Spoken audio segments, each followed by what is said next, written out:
So greetings to everyone. So today we have our second week of Pride Month and we are having our respected guest with her, Raymond. So we welcome you, ma'am, for taking out our time and coming for us. Since Nitin sir has already briefed you about the Wong movement, I will just say that according to me, for what I feel Wong is about bolstering the voice of the new generation. And we have a lot of people belonging to the new generation currently who are here to know more about the issues related to LGBTQI community. And they have that thirst and that thirst to learn something new. So all the teams have researched well and they have come up with their questions. So I briefed you regarding the terms Wongles and Vongsters, but let me just do it again.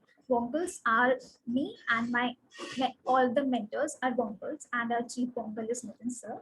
Apart from it, all the youngsters belonging to the school who are the school students from the age group of 15 to 18, we call them Wongsters. So like if we divide the term, it's Wong plus youngsters. Got it. Yeah, perfect. So to introduce Raymond, she is a CEO at Mosaic and Share States, and she's a mother to transgender child. So would you like to introduce yourself, ma'am? Sure. Look, I grew up just like you. I'm in India. I went to school with Nitin, who's right here with you. Class of 1992.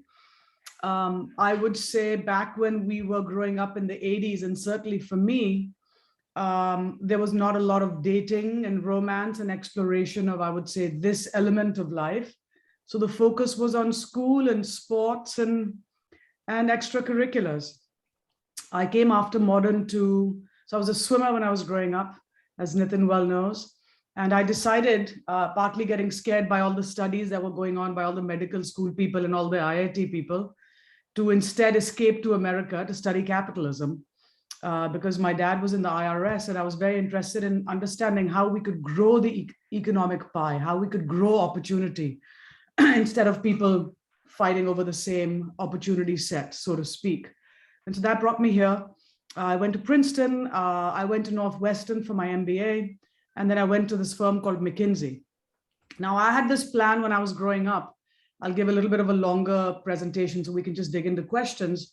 But I sort of had the, I was a part of the 1984, I'm Sikh, even though I cut off my hair when I was 9 years old because I was a swimmer partly, and also because I'm sporty and I like it short. And also because we Sikhs think you can interpret the book and the religion yourself. You don't have to listen to what the Babaji says. As long as you're doing the right actions, you don't have to look a certain way. Certainly, that's my belief. So I came here and I went to, in any event, so my thought process leaving India was that I would come back to India, most probably have an arranged marriage, which is what everybody in my family had, including my own parents. And they seemed to work out pretty well. Most of them looked pretty happy overall. And I thought I would come and get into business and then get into politics. I got interested in politics because of the 1984 Sikh riots, because we were Sikh, we are Sikh, and we were one of the people that were threatened. And so that had a very deep imprint on me. So I came to America to sort of, with a social agenda and the idea to learn stuff from America and bring it back to India. And after Princeton, I got a job at McKinsey and moved to LA. Los Angeles, where I live now. You can see some palm trees in the background. I moved here, and actually the story is linked to modern school. In 1997, in April, there was a modern school reunion, the one and only, for all modernites from all locations, Vasant Vihar and Barakhamba. And over there, I met this woman. And ironically, she was at the time dating a male. She was dating a guy that, and he was from Barakhamba and he brought her there. That you have to meet this person, Raymond, because you'll get along with her and you'll be friends and all of that. In any event, we became very friendly. They broke up. And essentially, AV and I fell in love.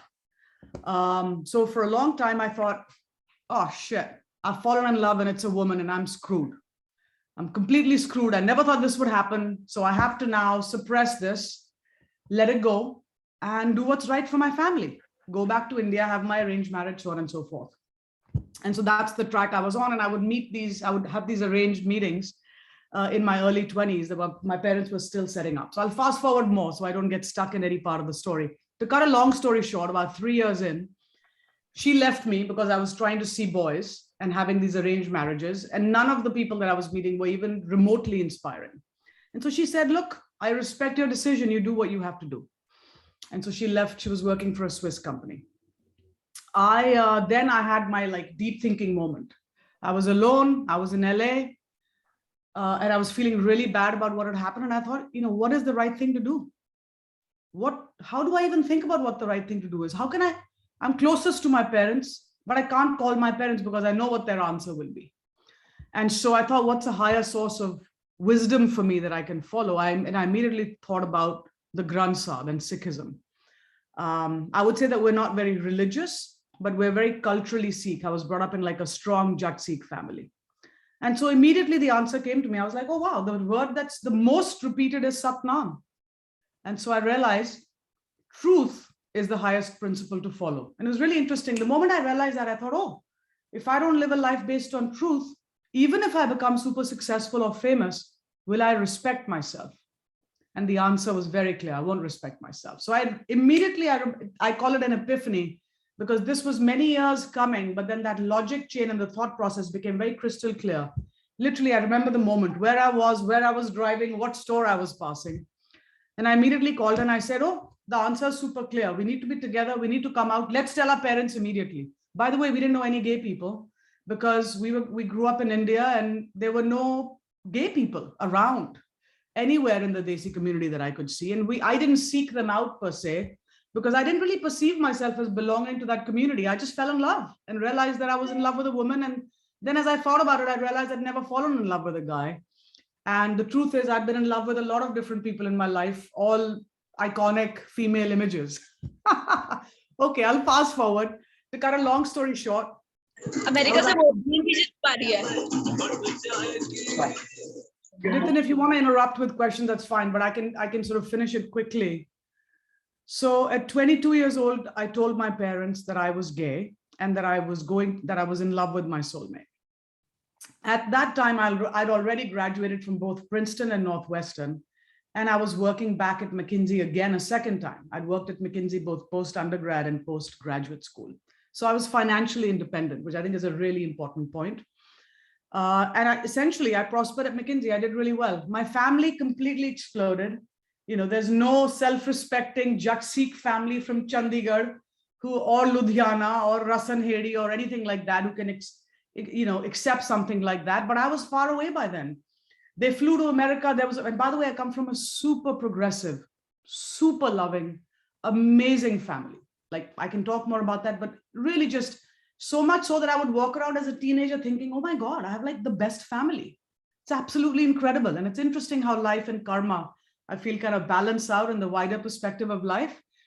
But I was able to basically push through, and my parents, God bless them, and my faith had made me strong enough that I had the ability to continue to do what I think is right. This is something that I picked up as like a core value. Do what's right. Like, I believe in it, and I believe in the movies. You see that film Kesari, see the film 300. It's like fighting for what's right, no matter what, kind of thing. And frankly, it's the history of the Sikhs to do that.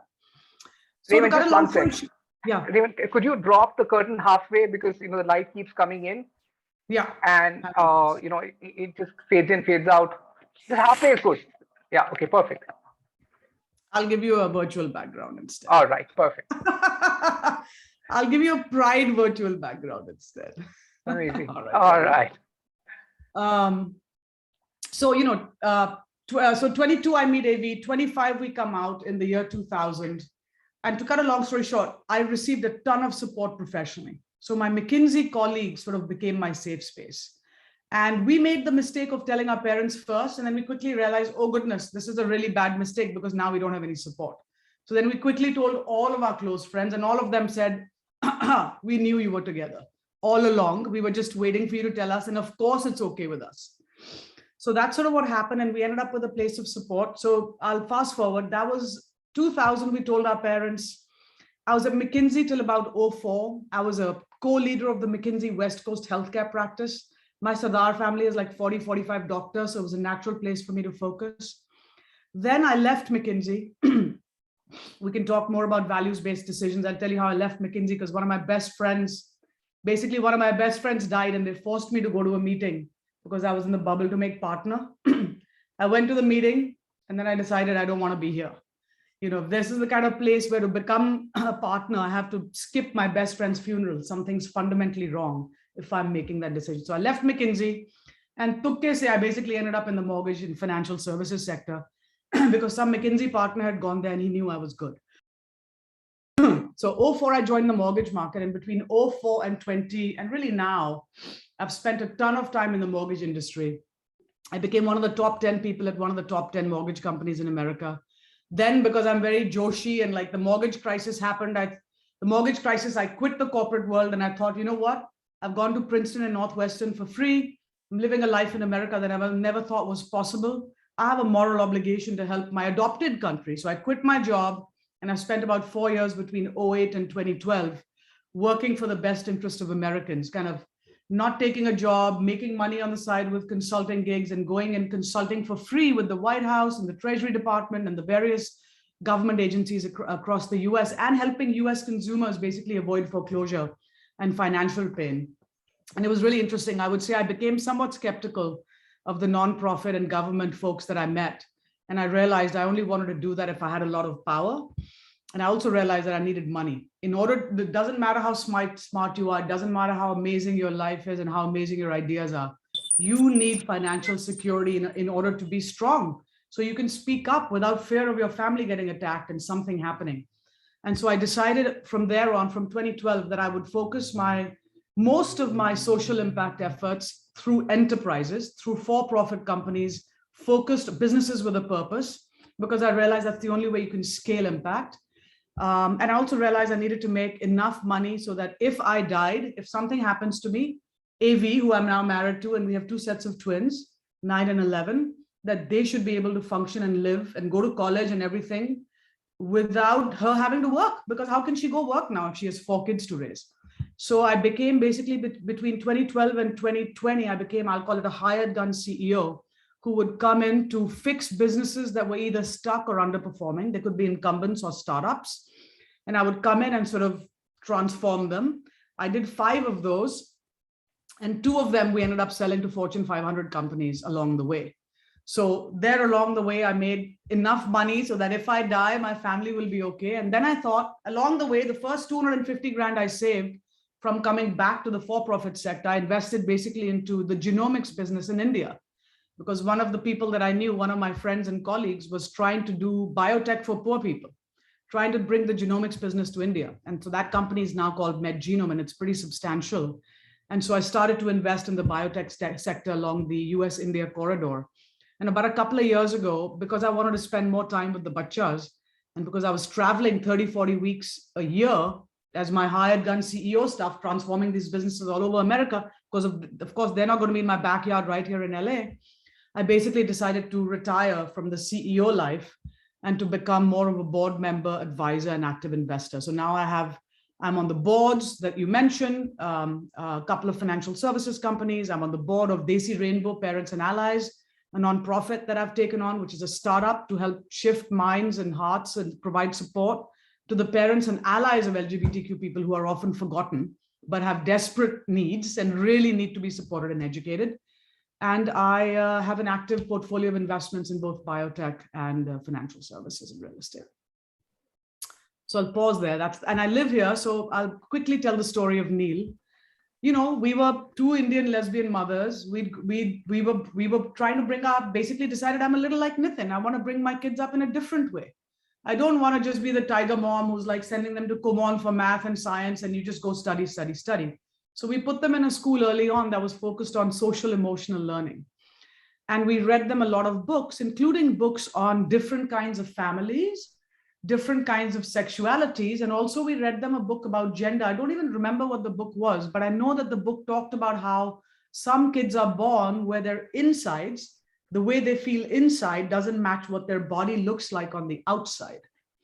And so we basically ended up having one kid, actually technically our eldest child, who was born and assigned female at birth, but from a very young age wanted to experiment and do boy things. Even at 3-4 years old, she said, can you buy me boy underwear, like those boy wala underwear?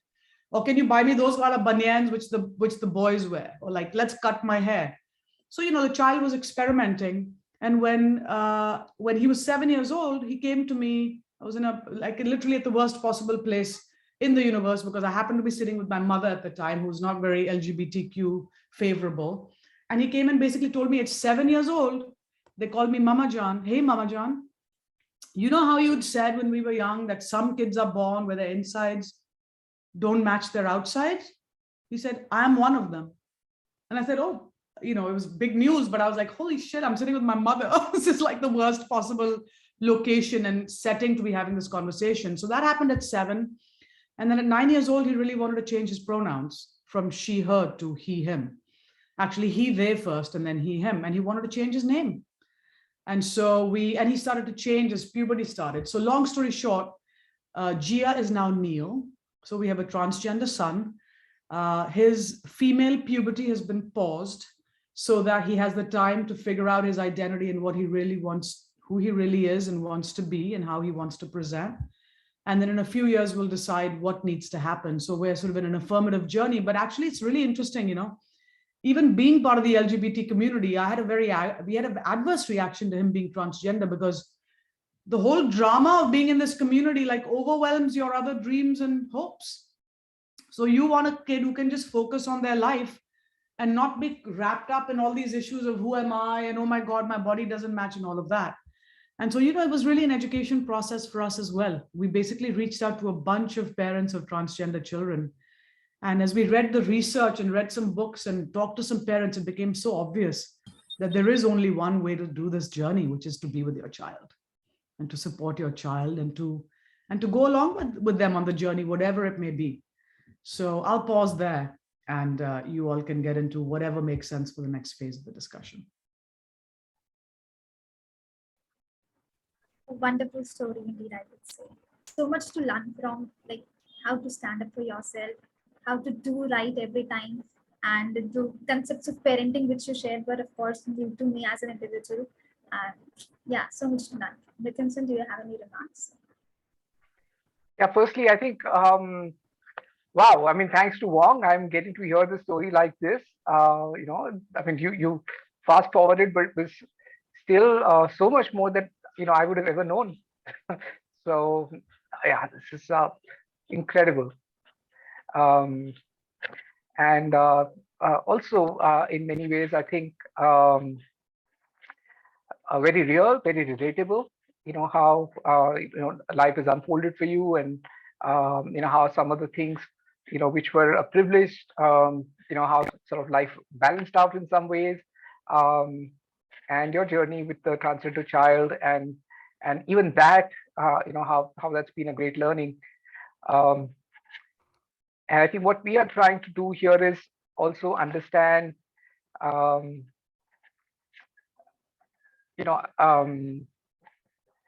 the points of view of people who've had that experience, have had journeys, where the challenges are, and where societal support and changes would make things more equal. And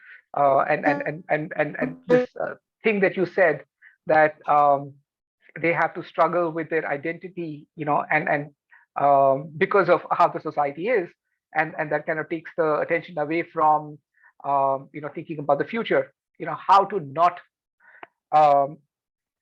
let the situation be like that, let the society be like that. What do we need to change? So there are, I think, 5 facets, 5 different areas that the teams have identified. There are 5 teams here. And I don't know if the questions are in line with that, but they have some questions which are ready, which should support them in what they are trying to understand. So back to you, Khushi. Please take it forward. Thank you so much. So we have 5 teams, as Sir mentioned, and all of these Vongsters have come up with their own questions.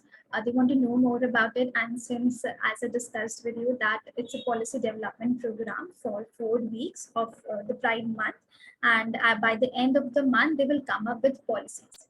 So it's currently their research stage. So they have a lot of questions to ask you. We will be starting with the myth busting session. And the floor is all yours, Chanvi. She looks very excited. Thank you so much, Kushi. Hello, ma'am. First of all, I would like to say your story really resonated with me, especially the part about being from a very progressive Punjabi family and then struggling with your identity. So moving forward, I would like to conduct a little myth busting session. So the first myth here is homosexuality and queerness in general is unnatural. And I think that myth has been busted by India's Supreme Court itself. How is it unnatural? The truth is there's tremendous genetic diversity. There's tremendous diversity in biological life. Just look around us, right? And the fact of the matter is that we can see with our eyes that people are born in a tremendously diverse way. So I think this notion of this whole thing being unnatural, I don't know where it came from. Maybe it came from the Brits, because even our own temples have representations of same-sex people. So how can it be unnatural, right? So I think the Supreme Court said it best in 2018. If you look at the judgment that was made in 377, they literally have language which busts this notion of it being unnatural. So that's absolutely untrue and unfalse. Right, These people, both gender and sexual diversity has existed through the millennia, through the course of human life. And it's so much so that even the Sanskrit language has more than two genders, right? In the language itself, they have Purush, they have Stri, and then they have Napunsak. Yes. So I think the notion that this is unnatural or related to the West, which is another one of the myths, is totally wrong because these representations way predate the arrival of the Western people in India. Now, they did bring the laws. The 377, section 377 was put in by the British. And the first place it was put in was India. And then they did Control-C, Control-V in all the Commonwealth countries and screwed them all up. Yes. Right? Yes. So I'll pause, but that would be my answer to that myth. Well, you touched on it being called a Western thing. And that was one of the myths, actually, that it's just a thing of the West, as people like to call it, or it's not a part of Indian culture. So what would you like to elaborate on that? I think what I would say on that is those are the people that should go read Indian history and the Indian folktales, and they should go visit the Indian temples where there are actual representations of women together and men together. And there's a mention of people with both gender diversity as well as sexual diversity, including in the Gita itself. Absolutely. That's what I would say to them. Absolutely. Well before the Goras showed up with the East India Company. Absolutely. Oh, the next one hits home. Bisexual people are attracted towards men and women only. I think kind of anyone telling anyone who they are and how they feel is sort of like troublesome territory in general. Absolutely. There are all kinds of bisexual people. The truth in the whole LGBTQ community is there's tremendous diversity and no two bisexual people are the same. Yeah. So I think saying anything about who somebody else is attracted to or isn't attracted to is already a myth. No one knows how anybody else feels. Carrying forward on that, the next myth is asexual people cannot love anyone. And that's another completely, this particular myth is confusing the idea of sexual attraction, hormones, the way your body's chemistry functions, I'll say, with the notion of love, which is ethereal and sort of a consciousness level idea. What, do you only love the person that you have sex with? Not true, right? We love so many people that we don't have sex with, including our parents and our siblings and our friends. So I think just like we do, so asexual people, of course, can love, even if they may not have sexual attraction. And I'm sure even asexual people have a lot of diversity within that category of people. Exactly. Being an ace is a spectrum more than just an identity. Indeed. So straight pride is threatened because of the queer movement. That's one we hear a lot. Is male pride threatened by female empowerment too? I ask, is Hindu pride affected by the Sikhs having non-discrimination?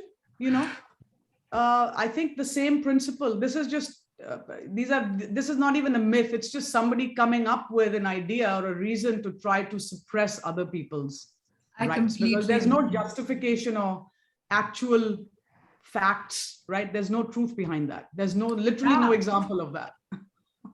Ooh, this one is very famous. Being with queer people turns you queer. Just like being with a Sardar makes you Sardar, being with a Gora makes you Gora, right? Being with somebody who likes French food makes you like French food. I mean, that's again, simply not true.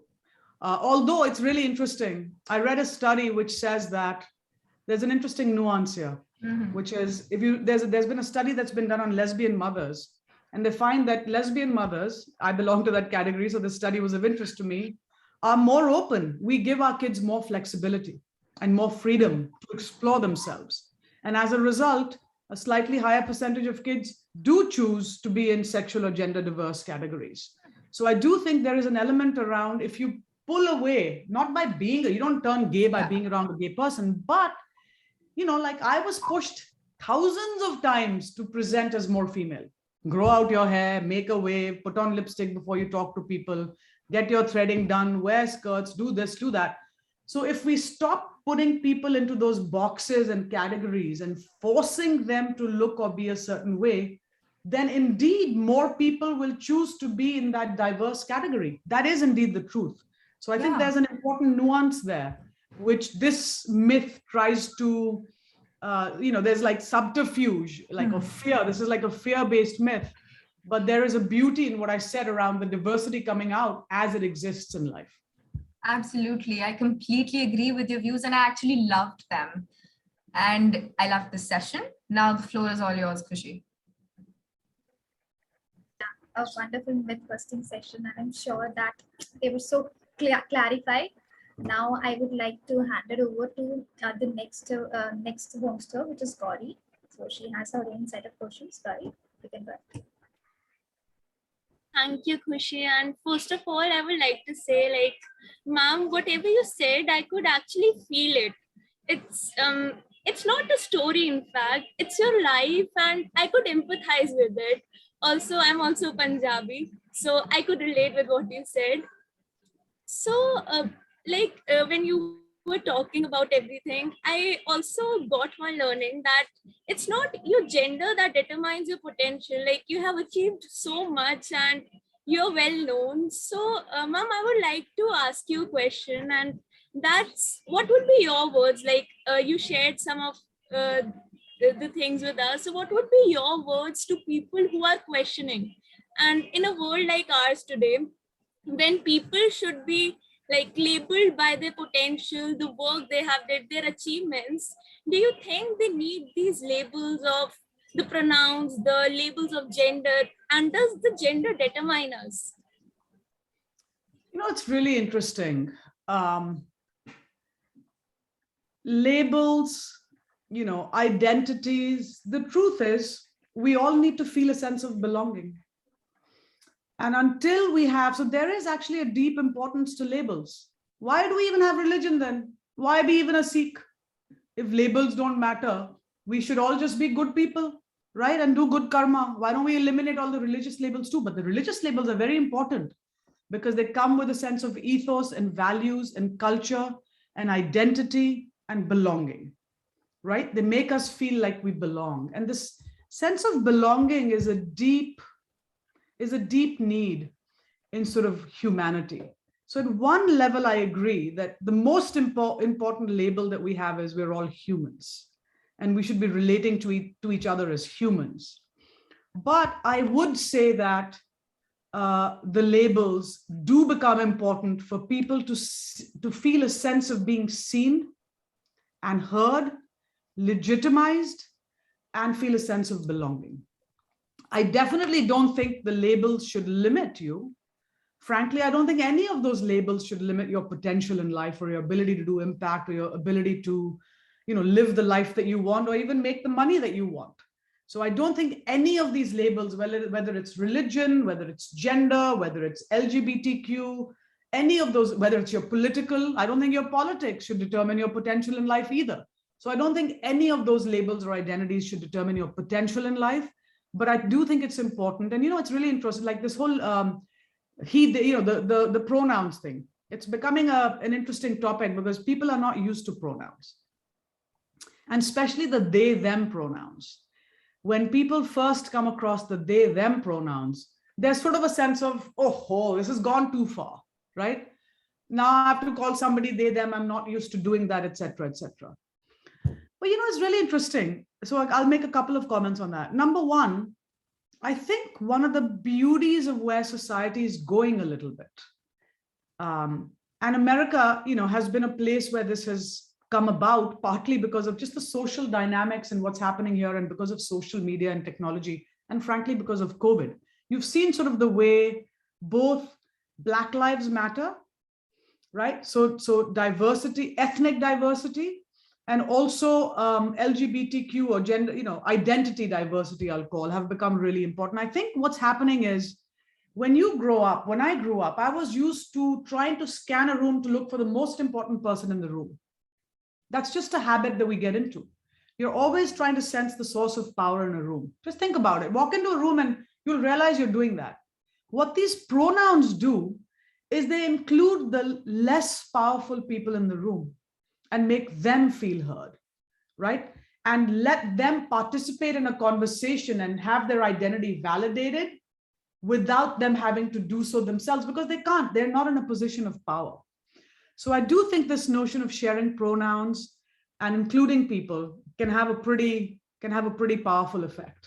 And I also do think that as I think about it, I myself reacted, when I first heard about the non-binary category and the they, them pronouns, I have, it's just lack of familiarity. You go, this doesn't resonate with me. But the truth is I've talked to non-binary people, which I have, and as I've contemplated, I realized, oh my goodness, this category may make sense for way more people than we've allowed to be in this category historically. And so the more you think about it, and think about the people that belong in the category, that you realize that this really makes sense to include everybody in the conversation, which we've historically not done. And our society should, because they're all human too. It goes back to the common humanity. Absolutely, ma'am. And I could relate to your answer. And yes, I feel that way too. Also, as you talked in your story, also that it's not what you are outside, but what's inside, how you feel inside matters. So these pronouns actually define what's inside and not much of the outside too. Exactly. So, thank you so much. Yes. Beautifully said and summarized. Thank you, ma'am. Over to you, Khushi. Okay, so I'm learning so much new things. I'm really glad. Yeah, so I will now not take much of the time and hand it over to Hanshika for her questions. Hanshika, are you here? I really enjoyed listening to you. And my question is, do religious intersectionality play a significant role in the journey? If you like when you if you can just talk about a little. I'm sorry, Hansika, could you repeat that question? Do religious intersectionality do they play a significant role in your journey, like while you're coming out and all of that? Yeah, it did. The religion and faith actually it ended up, I think it can play a different role depending on the place that you come in from, no matter what your faith is.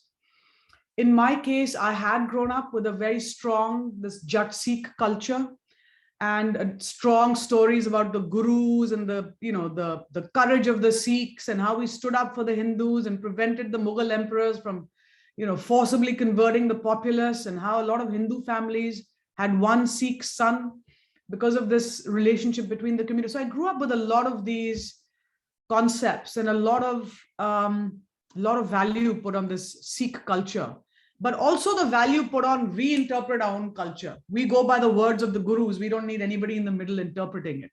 So one of the beauties was that in the Sikh culture, the Babajis that are sitting in the Gurdwaras are actually not given that much importance. And so, which is a very important piece, because usually it's these people in the middle that are interpreting the original text, that add in their opinion, which is usually anti-LGBTQ. Even in Islam, my understanding is it's mostly the mullahs in the middle who are adding their layer of anti-LGBTQ stuff. It's not that the document itself says anything that is anti-LGBTQ, which is very much true of the Sikh faith, and I think the Hindu faith as well. For me, it ended up being a very important part of my journey because of my upbringing, it was something that I really believed in and something that I looked to. And when I wanted a source of wisdom above my parents, I thought about my grandparents, but both of them had passed away. But my grandfather, my dada, used to talk to me about the Granth Sahib and about these stories. And so I went to my faith because I knew intuitively that that was above my parents. I knew that was a source of wisdom that was above society. And so I looked to that, and then it came so strongly with an answer because of this word Satnam that, it's like in every prayer that gets repeated all the time, the Satnam Vaheguru, Satnam Vaheguru. So because of that, and because this LGBTQ journey is so deeply about living your truth, I really felt that word became pivotal to my journey from there.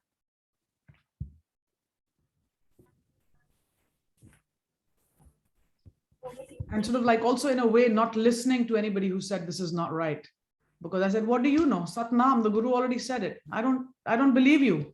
You are not, like no matter how important you are, you don't matter as much as that word. I'm just going to do what's right. But I will say I could only do that because I was financially strong and independent.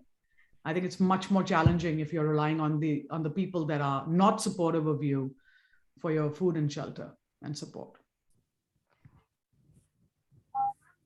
Say that you would have gone about doing things differently. You were as financially independent as you were at that time. I'm sorry, I caught the financial. Hansika, your voice is very feeble. Hansika, can you come closer to the mic and speak? Yeah. I hope it's better now. Way better. My question was, ma'am, do you think you would have gone about doing things differently if you weren't as financially stable as you were at that time? It's very difficult to know what one would have done.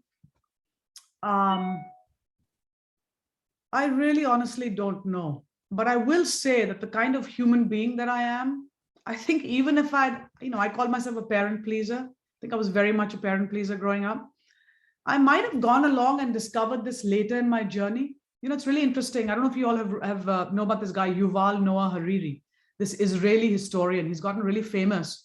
He wrote a book called Sapiens, which talked about why Homo sapiens became the dominant species on the planet. And then he talked about, he wrote a really interesting book, I think, called 21 Ideas for the 21st Century. He's gay. And he talks about a really interesting thing. He says, you know what? And I'd never thought about this. He said, AI, he also came out in his early 20s like me, right? Because if you're like nerdy and playing and you don't have any time to date, you're not thinking about your identity.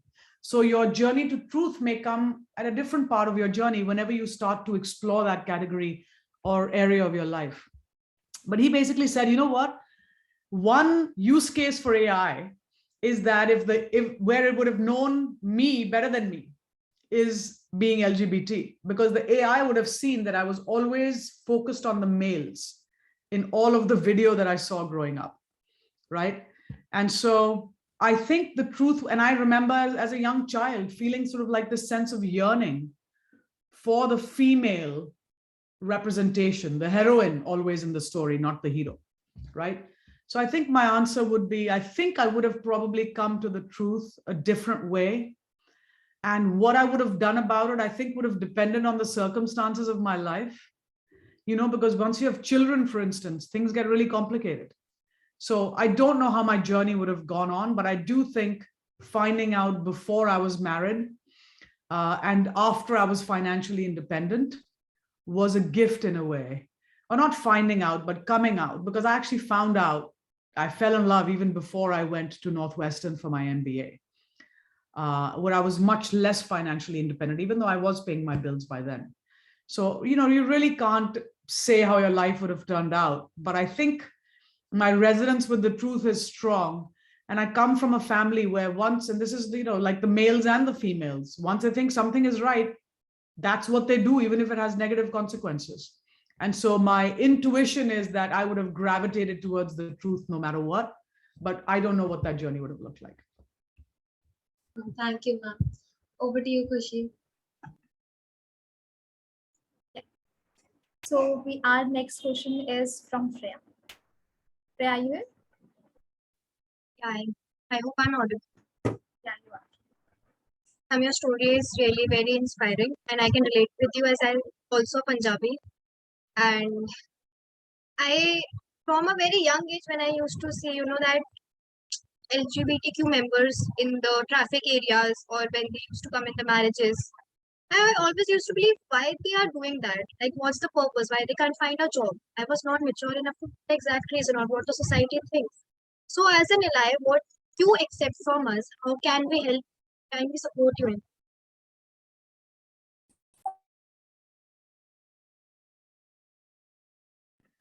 I think allyship is a really important question. I'll give you a little story and I'll tell you, first of all, why it's so important. And then secondly, let's talk about what you can do about it. So I had a friend come from India. Actually, he lives in Delhi.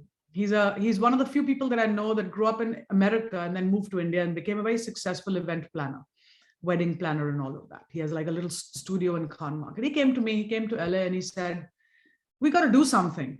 Here we are in our late 40s, successful, LGBTQ, he's a gay man. And he said, look, Ray, look around. Where are the Indians that are out? Nobody's out in our society, right? Everybody knows Karan Johar is gay. He doesn't explicitly say it, but almost everybody knows he's gay. A lot of people, by the way, will you publish this, Nitin, on the public, completely public, or will it only be used within Vong? We do publish it. Do you? No, it's fine with that. Then I won't take names. I'll say he named another very prominent industrialist, one of the most famous within India, who's known to be gay and to travel with his gay partner. This is literally one of the most famous business families of India. And that individual is not out as well. And what we basically, the reason for the conversation was to say very prominent, most prominent Indians, which is not to say there's no prominent Indians out. There are an increasing number of prominent Indians out, but not enough that can move hearts and minds. And we realize the reason we are not out, even me when I come to India, all our friends know, but I'm not explicitly out, especially if I see my family members, my parents don't want me to say it. So what happens is our families limit our coming out. They limit the opportunity for this idea to be articulated in society and to gain acceptance in society. So essentially, LGBTQ people in India are being limited by, in a way, the most conservative elder, which is usually a parent or a grandparent. In fact, I was talking to the congresswoman in America, Congresswoman Jayapal out of Seattle. She's a famous part of the Samosa caucus and all of that. She has a transgender child. And she was talking about, of course, she completely accepts her transgender child and is on the journey, but she said, we can't bring them to India. We cannot bring them to India comfortably. So this child cannot come to India. So I think allyship, it's not the gay people that can speak up, because it's very easy for the straight people, for the non-allies to push us down by bringing up one of these many myths which other people may believe. So I actually believe that hearts and minds will change in India when allies speak up. When allies approach those that are either diverse on a gender spectrum or a sexuality spectrum. And when they are not present, talk about how everybody should be accepted. Talk about inclusiveness. Don't make a joke about how feminine the guy is or how butch the woman is or whatever else. So I actually think allies speaking up in different settings, especially when you're around elders in larger groups, and allies approaching those who look different. By the way, this could be on gender and sexuality, or kids are different on so many different dimensions. People are different on so many different dimensions. I think embracing and approaching the ones that are different, where we're a little less comfortable only because we know less about them, those are the big steps that allies can take. And I think if allies start doing this in bulk, our society will change much more quickly. Things have started to change, especially with the younger generation, you all, but only if you speak up around your masis and mamus and parents about how you think this is okay and why you think this is okay. that's where hearts and minds change. I was talking to somebody who's very prominent in the Hindu community up in the Bay Area here in California, and he talked about how his daughters had some transgender friends and they started to bring them home. And that completely led to a shift in his own mindset about the community. And then he actually, this is the logo that I'm using from his invite, because he invited me to come speak to his organization of 5,000 employees about LGBTQ issues for Pride. And so that's what I would say about allyship. Thank you, ma'am. I completely agree with you, whatever you have said. Allyship is really important. It gives you mental support, or you can say society support, that someone is with you. For suffering this all alone, it's a tough job, especially in India. As if I want to come out and I will talk to my parents, obviously I will think thousands of times before coming out. My second question would be, ma'am, if we would, we would have taken stand for example, my friend is gay. I have taken stand for him. First, I need to make understand those people in the room that why is it wrong? Like I need to, just make them understand that it is fine. You need to act perfectly. But in all this, the person who is actually trying to come forward is a little bit of in a dilemma that if I'm doing right, what if my, it is wrong? Or I am just, just making an issue. It's just a feeling. It will go away. Or the other people who want to come out, they just stop because of them. So how I as a person can, console them or just go to them that it's fine. Whatever your journey is fine, right? I mean, the truth is that one shouldn't be on either extreme. You don't have to be gay to be cool, right? I mean, and there's like I think there's a whole questioning segment there, which is, what do you do when you're questioning? I think when you're questioning, you just question. You don't have to put a label on yourself until you're comfortable putting a label on yourself. So part of what we need to do is be okay with people exploring their life, exploring their identities and who they really are. Did I answer your question, Freya, or was there a different question embedded within that? No, you have answered my question. Thank you so much. Over to you, Kushi. Thank you, Freya. Thank you, ma'am. Now I would like to take over the floor. All right. Thank you so much, Kushi. So first of all, ma'am, your story was really inspiring, and I loved how much you've explored the finance and the political world in your life. And I love how much the religion and its importance played the role in your life. So I have a little different question. I wanted to ask about how was it for you in the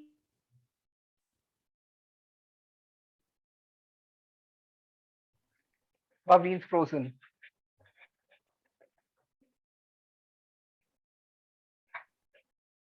You want to go with somebody else for now, Kushi? Yeah, we can. We can go with Ahana. Ahana, are you here?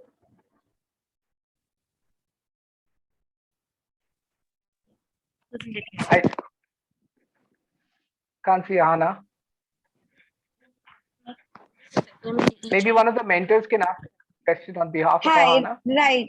I'm back. I kind of got disconnected exactly at the wrong moment. Can you hear me? Yes. Yeah, is that Bhavleen? Yes, this is Bhavleen. All right. So I'll go ahead and ask the question. It's about how was it for you in the corporate or political world as someone from the LGBTQI plus community? And were there any phrases that you kind of heard passing by casually, often they're kind of uttered innocently or just as a joke in the workplace, that are actually offensive to the LGBTQ people? And how did you kind of deal with them? I'll start by saying I was very fortunate because both Princeton and McKinsey and Northwestern and American employers in general were already non-discriminatory. They had non-discriminatory policies explicitly for LGBTQ individuals by the time I came out in the early 2000s or in 2000, the year 2000. Nobody ever made comments. People are too, I was among a pretty highly educated, high performing, high ethos group, I'll call it. And then leaders in the career, right? Because when you're at McKinsey, you go work with like really senior people in the corporate world. So you're not hanging around and meeting people that are lower down in the organization, that maybe not as sophisticated or educated. So I would say I was privileged in that sense. overall, I would say I experienced not much bias. However, I'm realizing, sometimes it's whether you're tuned to bias or whether you're not tuned to bias. So what happened once was, which made me actually conscious that there was bias. I was in an event, at a McKinsey event, at a dinner, and I was told by the host, who was a McKinsey partner, that the head of the McKinsey LA office had asked to not, we had been seated on his dining table for dinner, AV and I, we were already together in 2000, Avantika and I, and he asked for us to be moved from his table. So that was my first, by the way, that individual did not do that well in life. They didn't go on to prosper and becoming a famous CEO, because the people who think and feel that way are generally not the people who are on the righteous track, so to speak. But, so that did happen. But I still continued. I did well. I was kind of known to be a good, a high performer at McKinsey, and McKinsey by and large was my first really strong support network. In fact, some of my strongest friendships today, or loyalties today, are to people who were sort of with us and protected us back then when there was not a lot of social cover. On the political side, most of my interactions it was really interesting. I interviewed Narendra Modi, when he was secretary of the BJP in 1995 for my Princeton thesis. So my interactions with Indian politicians before I came out were all very positive. It's great to be a tomboy. It's great to be a sports person in India. It's really interesting. I don't know how lesbians do, because I haven't floated around and come out in front of these people lately. But the truth is that the identity that I had before I discovered myself as a high-performing, academically oriented, impact-oriented sports person was a very validated identity within the Indian political spectrum. And in the US, I would say by and large, I've had a pretty positive experience. Now, a lot of that has come through, I have classmates who are Congress people. The first gay governor of America is one of my classmates that I know. Of course, they're going to be very supportive. People I give money to are very supportive, no matter who I am. And then I've been and done a lot of housing policy work on national US housing and foreclosure prevention policy and all of that, and credit, residential credit. And in general, I've had a very supportive environment because I've generally gone through my company, or I've gone through my friends in the Black caucus who are known deeply by the politicians that we're meeting. So by and large, I would say that I've had a pretty positive interaction. However, I will say that I have gone through phases where I had a lot of meetings making these really obvious proposals where I never got the limelight. So I would say I've had to work very, very hard. I don't know if you all have read the book Mindset or Growth Mindset. I have truly had to go at it, and again and again and again. So I had to really earn my stripes instead of having things handed to me. And maybe some of that was because the system wasn't set up to embrace somebody that looked like me. But by and large, I would say I've felt a great sense of acceptance and lack of discrimination overall, although I have sensed these more subtle things. And it's interesting, the industry that I was in or have been in, mortgage and financial services, tends to be pretty conservative. But I was joking with somebody yesterday to say, you know what, I've had a lot of phenomenal Republican white CEOs who have supported my career, including my first job after McKinsey was at IndyMac Bank with an individual who was, libertarian or more Republican, economically conservative, socially liberal. I remember he was kind of this white, Republicanish CEO, and he wanted me to be his chief of staff because he heard me speak at some event. And I remember at that lunch, I danced around it, and I wanted to make sure he was okay with the way I was, because I didn't want to work for him if I was going to be uncomfortable. So I mentioned my partner, then I mentioned some nonprofit I was sitting on, and then I brought up the word lesbian, and so much so that at one point he said, "Hey, Ray, I just want you to know I'm completely okay with you being lesbian. I don't care who you are, color, ethnicity. I'm a meritocrat. All I care about is what you can do." And so he became one of the individuals that promoted me very quickly to be very senior in the mortgage industry. So I will say I've received phenomenal support across the political spectrum here, not Democrat versus Republican. It's really been pretty great overall. But I can sense, I've seen a few explicit cases, And I've seen that people treat me a little differently, but they're also a little scared to do something because I'm somebody who stands up for what's right. And there are laws here, coming back to the policy side for a moment, there are laws that make it illegal for people to discriminate against me. And so there has been cover because of that policy in the US. Non-discrimination in employment existed even when I came out. There were additional policy proposals and advances that needed to be made that have been made in the last 2 decades, some of which I've been very involved in, like the fight for gay marriage. I was very interested, and I strongly believe that we should have same-sex couples and our families should be legitimized, just like straight families. So I've been very much a part of that. But that fundamental lack of discrimination in employment was very, very important and existed. It predated my coming out. Thank you, ma'am. That made a lot All of right. sense. And it was really interesting to know most of it. Let me just take a minute here, Kushi. Ray is going to be here maximum for another 15 minutes. So, just plan likewise, just, whatever questions have to be asked, get them timed like that. I have to leave in the next 3. I have another meeting to rush to. Ray, I was just reminded of this name, Vivian Ming. Does that sound familiar to you? No. Okay, so Vivian Ming is a famous transgender CEO who also works a lot in the biotech space, tech for good space. She's an AI expert and does a lot of work in biotech and healthcare space as well. So she's a famous transgender CEO who was a man and went through the surgery and became a woman. And she was with us. She was a chief guest in one of our events a couple of years back, and she shared her experience that how she had come up with some of the best algorithms.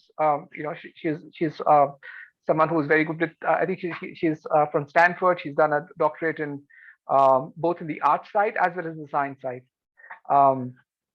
And she came up with some algorithms and a lot of mathematics as a man. And when she went through that gender transformation surgery, people started to question her ability to do mathematics, which is so funny. I mean, the very people that she was working with days before respected her for those skills, and they started to question her ability. That's how bias is also normally run. 100%. So, yeah. All right. So I'm going to carry on. I have another meeting to rush to. It was at 9. But I really enjoyed all the time here. Thanks you so very much. Yes. Yeah. Appreciate this group. Love that you're doing this. Take care, my dear. Yes. Thank you. Thank you, sir. So we just have 2 more questions from 2 Vongsters, Ahana and Yugandhara. So Ahana, are you there? And then, yeah, you can go ahead.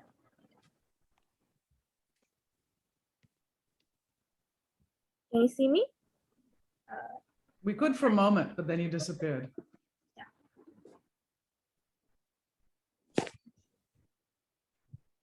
It's okay. Like you can carry on. Okay. What changes do queer children face in school when compared to cisgets? That's my question. What changes or what challenges? I'll call out 2 big things. There must be more, but there's a lot of bullying of queer people. I use the word queer as sort of an umbrella term for all LGBTQ folks. And I would say that there is a lot of bullying of people who fall into that category, especially gay men, because they tend to be more easily identifiable in some cases. And so there's a lot of bullying, and that's one of the things to be very aware of when you're a student. Another big challenge that is faced by genderqueer kids, and that has been an issue for my child, is that when you have the body, let's say, of a girl or the body of a boy, but you actually are the other gender, you really want to go to the bathroom of your felt gender. You don't feel comfortable with the gender that you were assigned at birth. And so that becomes a really big challenge for the kids. The bath, like I know of so many transgender kids who they'll hold it. They don't want to go to the bathroom. They are being forced to go because they are so uncomfortable. People say things in the bathroom. If he walks into a girl's bathroom, they'll be like, "You're a boy." This has happened to my son, by the way, who's gone through the social transition, Neil. And they get mistreated in bathrooms, or comments are made which make them feel really, really bad. So they get really scared of going into the wrong bathroom. So one of the policies that you all should consider is a policy of just creating all gender restrooms. Wherever there is a closed restroom or a stall area, why not just make it an all gender restroom and have the hand wash area be shared? Ideas like that can make a very powerful impact. And even when the child is, like in my case, they say, "Oh, you're not comfortable going to the girls' bathroom. You can use the teacher's restroom." That is also not comfortable for the child, using the teacher's restroom, because they get called out. Every time they go, they are feeling different. Why am I different? Why am I going here? Everybody's looking at me. Why is this person going to this restroom? It really brings up a bunch of social issues. And so those would be a few things that I would call out for kids that they face in particular.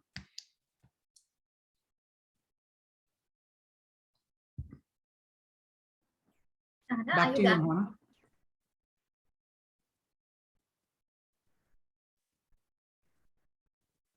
Okay, I guess she's done with the question. We can proceed further with Yugandhara. Yugandhara? Yeah, hello. Hello. It's my pleasure to talk to you. After hearing your story, I really inspired. As you said, you lost parent support, which the children expect more from parents. Though you didn't stop, you keep going, and now you are at this position.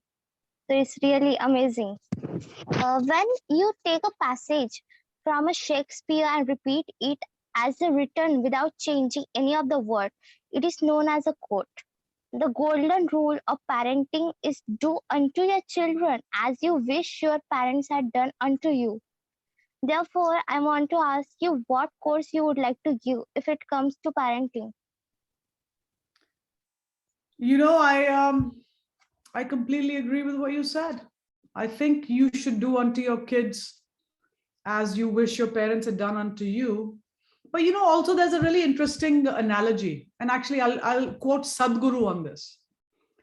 He says, parenting should be like watering the plant. The plant is going to be who the plant is going to be. It's a peach tree, it's a peepal tree, it's a neem tree, whatever the tree is, whatever shape it's going to take. You can prune the tree a little bit here and there to help it grow and be strong. But really your job is to water the tree and give fertilizer, not to determine what the tree should look like. So I think the other principles that at least I have adopted in parenting are around that, which is a little bit different from the way we grew up. I grew up in India, right, where the parent was trying to go for an outcome. You should be a doctor. You should be an engineer. You should end up with this kind of family with this kind of kids. So instead of being deterministic about the outcome, I think really being focused on making the child strong, powerful, educated, confident.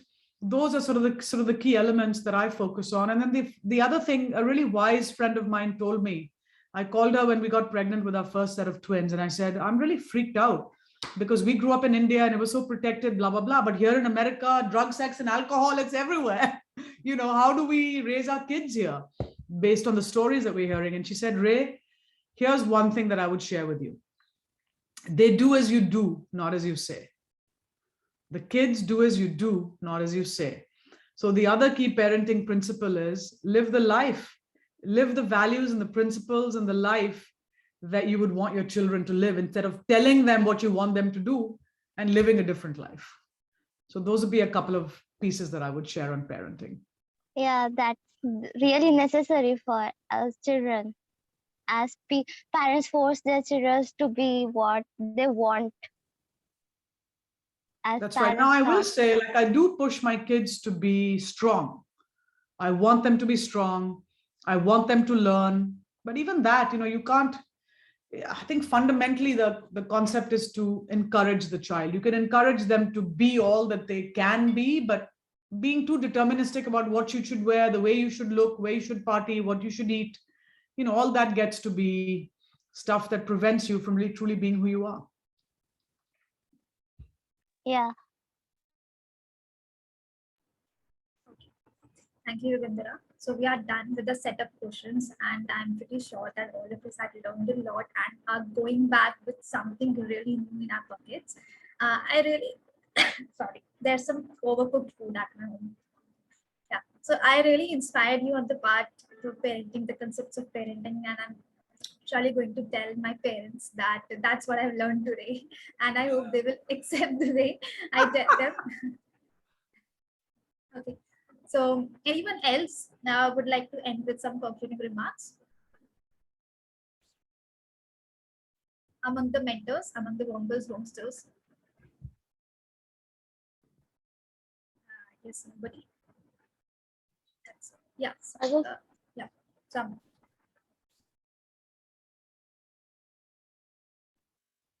I can go? Yeah. Yeah, Bhavni, you can go. All right. I just wanted to say that I had a really nice time today and I literally learned a lot of things from you. I am very fascinated by how much you've explored the finance and the political world. And I'm kind of going to look you up and kind of going to see how you've done it because it's really nice. And I enjoyed this very much. I kind of do not enjoy the discussions where the speaker speaks and you just kind of listen. But this was the opposite. I had a lot of fun and I am just wanted to say thank you for being here today. And I had a lot of fun. Oh, you're so welcome. And also, look, guys, any of you, if you have any questions, I'm on LinkedIn. Happy to provide my contact info to Khushi. You're welcome to reach out to me. That's so nice. Thank you. You're so welcome. Thrilled to meet you. Are we done, Khushi? Yeah, we are almost done. Thanks very much. Good luck, everyone. Go fight for gay marriage. Sure. Bye-bye. Thank you. Cheers. Bye-bye. Thank you, Appreciate ma'am. you all. Really appreciate everything that you're Thank you doing. so much, ma'am. You're so welcome. Wonderful to meet you all. Take care.